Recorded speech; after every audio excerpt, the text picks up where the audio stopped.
Salut tout le monde, moi c'est Carolina et c'est moi qui vais vous donner les leçons d'aujourd'hui. Nous allons faire une review sur Framar. Non, je déconne.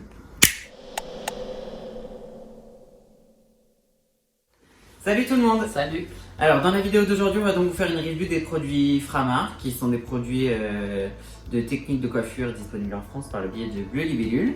C'est une marque canadienne, ça va être uniquement des outils de travail et pas des produits chimiques. Donc tout ce qui va être pinceau, papier aluminium, film plastique, tout ce qui est imaginable, Framar le fait.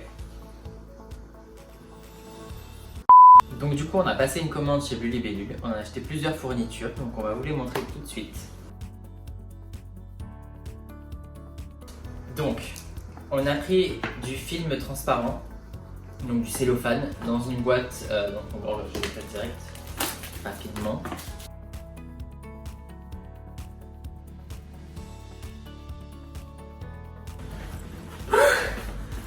Donc après, la galère de l'ouverture, franchement la boîte au niveau de l'ouverture elle est pas pratique, mais bon on va pas s'attarder là-dessus. Donc tiens, je te laisse. Donc c'est un film en fait qui colle pas du tout, c'est du plastique en fait. Biodégradable. Ouais, ça c'est bien. Donc là vous avez une petite lame comme ça, et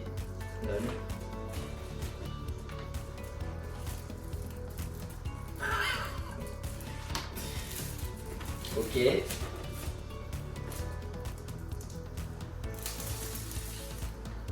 Ouais.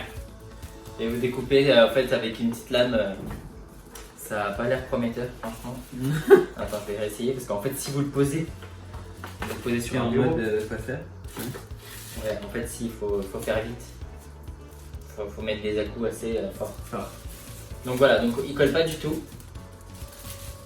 Donc ça c'est pour le film. Ouais. Ok. Donc c'est pas vraiment du cello quoi. Ça remplace le cello mais ça colle pas, ça fait rien du tout. Donc on va tester tout à l'heure sur notre chère tête malade. Carolina. Donc après j'enchaîne tout de suite moi sur le même domaine on va dire. Donc on a pris papier d'aluminium. Donc ça c'est un gros format qui a il me semble 500 mètres, c'est ça? Ouais. 487 mètres de longueur précisément. Donc format pro. Il y avait des plus petits, mais moi je voulais le grand parce que je me suis dit comme ça je vais pas devoir en racheter. Putain c'est lourd. Bah, et avec ça j'ai acheté un dispenser, donc c'est comment ça s'appelle en français? Un dévidoir. Un dévidoir pour l'aluminium.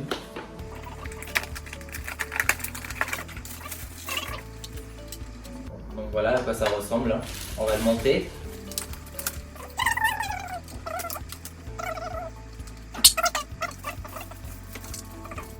c'est lourd. Donc c'est très lourd, une fois avec l'aluminium dedans. Bon après c'est le rouleau qui pèse beaucoup. Le dévidoir pour un salon c'est petit, mais vu que moi je travaille à domicile, je trouvais que ça allait, enfin je trouve que c'est un peu grand. Je pensais que ça allait être un petit peu plus petit, mais voilà, c'est pas très grave en soi parce que c'est quand même pratique d'avoir un dévidoir. Donc vas-y tire, je te laisse montrer. Donc vous avez que à tirer et après vous découpez en fait en fonction de ce que vous voulez comme longueur. C'est trop bien, ça j'adore. Franchement c'est trop bien. Au niveau du papier alu, franchement je l'ai payé je crois 20 €. Ouais je l'ai payé 20 €. Au niveau de la texture, oui c'est un papier d'aluminium classique je dirais. Il n'est pas très épais. J'ai pu en trouver des plus épais sur Bleu Libellule et pour moins cher, pour 5 € mais bon un peu plus petit. Donc voilà pour ça. On va les tester tout à l'heure sur la tête malade aussi. Et sinon, à part ça, du coup, moi j'ai pris des pinces scrap comme ça, mat, en carbone, je crois. Certainement. Ouais. En carbone, et en fait, celles-là elles sont vraiment bien parce que quand vous avez une grosse épaisseur de cheveux, ça coince bien le cheveu. En fait, les pinces elles ne glissent jamais. Donc il y en a 4 dans une boîte. Voilà. Alors, nous allons donc passer au pinceau à l'atelier cuisine. On a donc pris un fouet parce que eh bien, on ne peut plus avoir accès aux fouets de L'Oréal, des fouets Inoa qui sont très bien. Et tout ce qui est fouet qu'on trouve chez Bleu Libellule, ça se casse au bout de mélange à peu près. Ouais. Voir si ça résiste au premier. Donc on espère que celui-ci va être plus performant. Nous avons également pris un pinceau peigne double côté Ça, je sais pas pourquoi tu vas t'en servir. Donc ce pinceau-là, c'est vraiment plus pour les patines quand on fait des patines. C'est moi qui trouvais que ce serait sympa de l'avoir.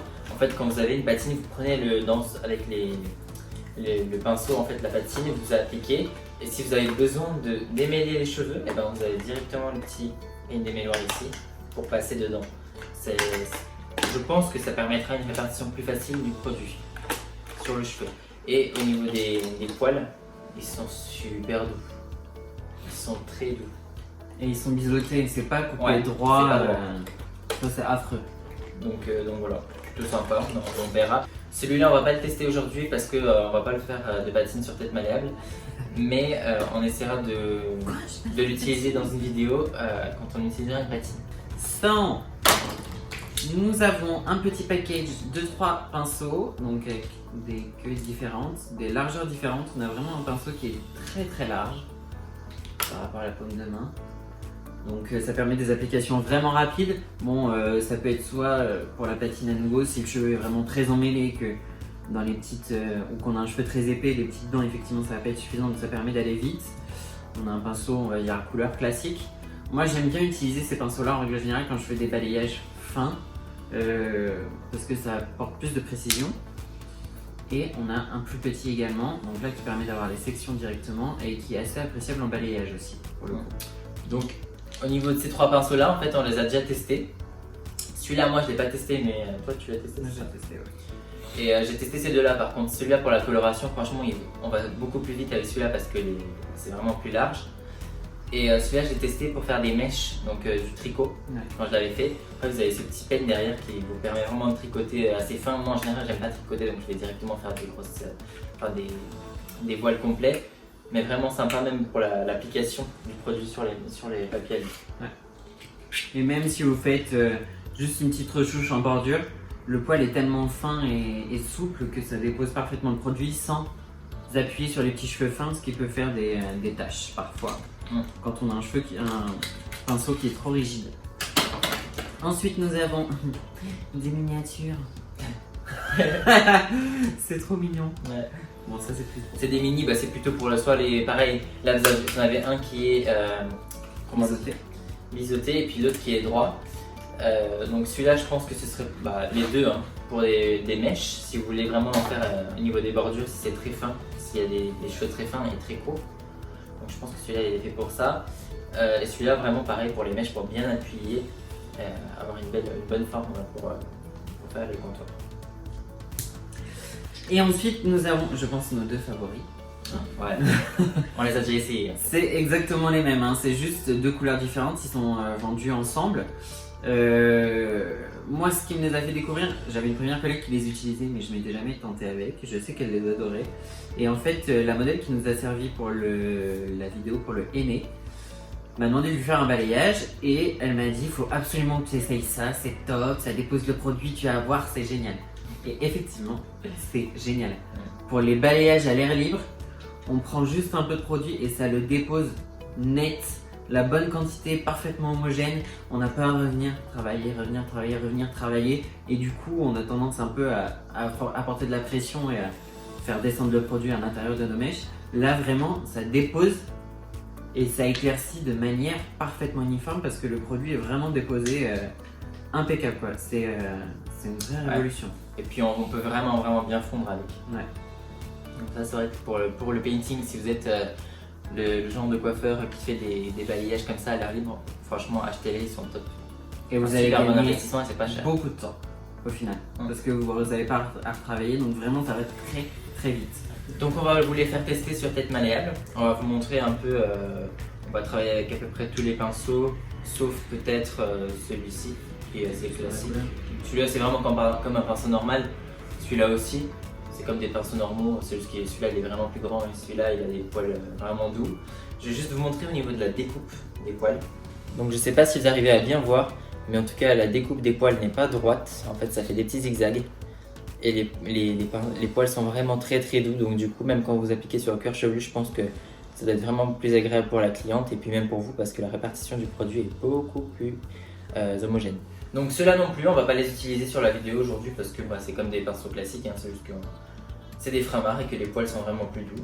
Sinon, il n'y a aucune différence. On va vraiment vous faire la démo de ceux qu'on pense qui peuvent être vraiment intéressants, donc surtout ces deux-là. Donc, du coup, on a préparé un petit peu de produits. Donc, ça, c'est vraiment juste pour tester, donc c'est de la déco aussi volume. Je voulais juste tester le petit fouet. Je vais mélanger. Donc, ça, en fait, le fouet, il est en gomme. Il est un peu genre en caoutchouc. Donc, c'est un peu bizarre parce que ça glisse pas beaucoup. Ça accroche un petit peu au début. Là, c'est mieux. Mais j'ai l'impression que c'est super pour mélanger, rien. Ça fait vraiment progressif, quoi. Et j'ai l'impression que ça incorpore pas d'air Dans le mélange. dans le mélange. Ouais. Et je pense qu'il sera résistant parce que regarde, on a beau appuyer, c'est très résistant. Donc je vais lui tenir la tête. Et puis lui, il va vous faire la section Painting. Quelle synchronisation! Alors du coup, je vais venir faire ma section avec le peigne à double côté.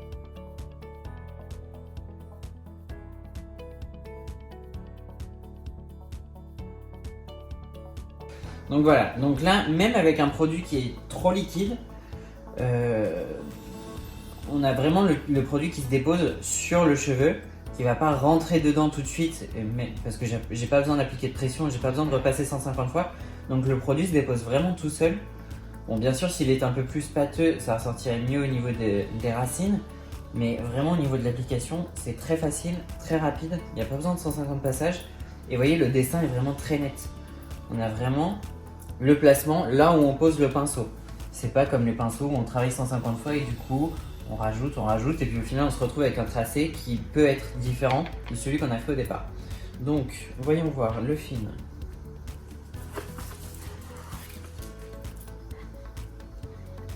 Donc, faut aller vite, c'est ça?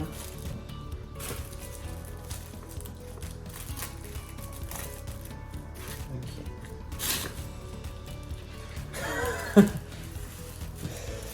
Oui, bon, faut peut-être se mettre sur une surface dure. Hein.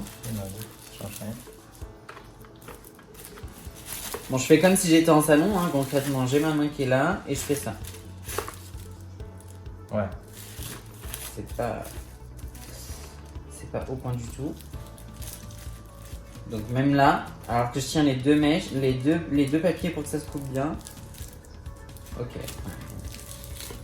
Ça c'est de la daube, hein, concrètement.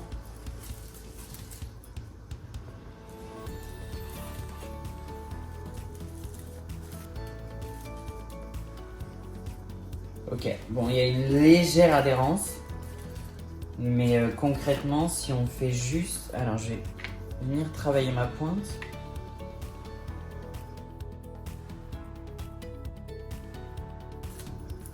Donc là, en principe, une fois que la pointe est imbibée, un cellophane classique, ça va direct... Si, ça adhère bien. Par contre, le système de découpe, concrètement, il est à revoir. Donc, je vais me prendre un bout de papier alu.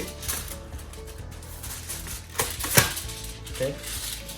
Moi, je le plie vers l'extérieur parce que j'aime bien après, à la fin, pour pouvoir aller plus près du cuir chevelu, je vais vous montrer. Je me fais un point de colle. J'aime toujours faire ça parce que ça adhère vraiment bien. Sinon, sans point de colle, ça glisse tout le temps, c'est chiant. Et donc, au niveau de la séparation, disons que là, je vais me prendre une séparation droite sur le côté, très fine.